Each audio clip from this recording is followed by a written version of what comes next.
में कोटि कोटि नमन। सदगुरुदेव भगवान, आपने बताया है कि हमें श्री जी की निष्काम भाव से उपासना करनी चाहिए, परंतु मैं अभी तक प्रतिदिन अपने शरीर के पारिवारिक सदस्यों एवं संबंधियों के शारीरिक स्वास्थ्य, प्रसन्नता की प्रार्थना तथा बच्चों की शिक्षा, संस्कार तथा रोजगार की प्रार्थना श्री जी से करने में से स्वयं को रोक नहीं पा रहा।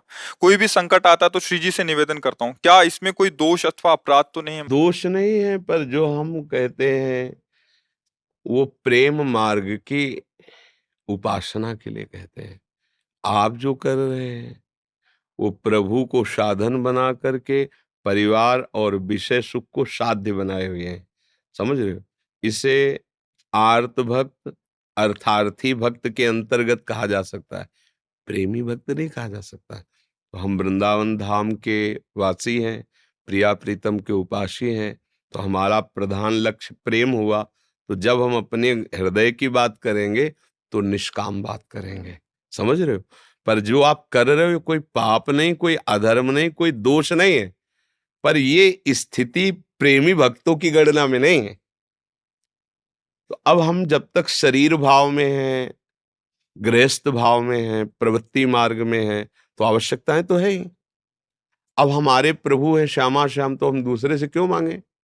जो हमें आदि समस्या है, जो हमारी मांग है, हम श्यामा श्याम से करेंगे। ये एक साधारण भक्ति की बात है।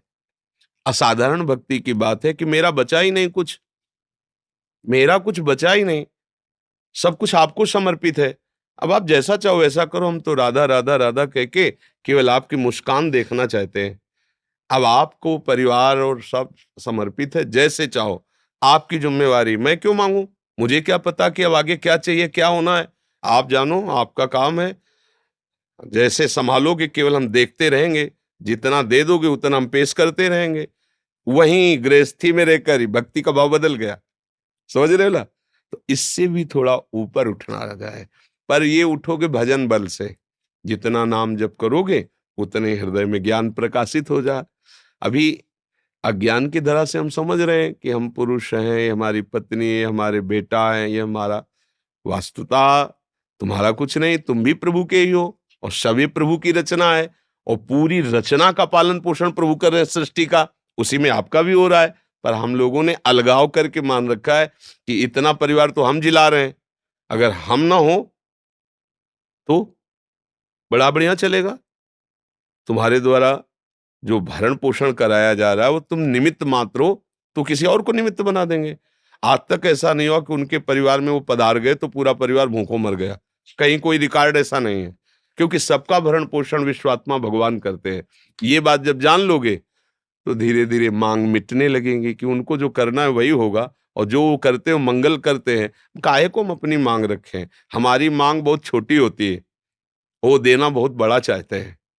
इसीलिए उचित यह है कि अगर हम नहीं कह सकते अपनी बात, तो हम प्रभु से एक छूट दे दें कि नाथ रहा नहीं जा रहा, पर हम कह रहे हैं। हमको लगता है कि हमें ये मिल जाए तो सुखी हो जाए, पर आपको क्या लगता है वही करना। इतनी छूट दे दो, मांगो और मांगने के बाद ये छूट दे दो कि हमारी तो बात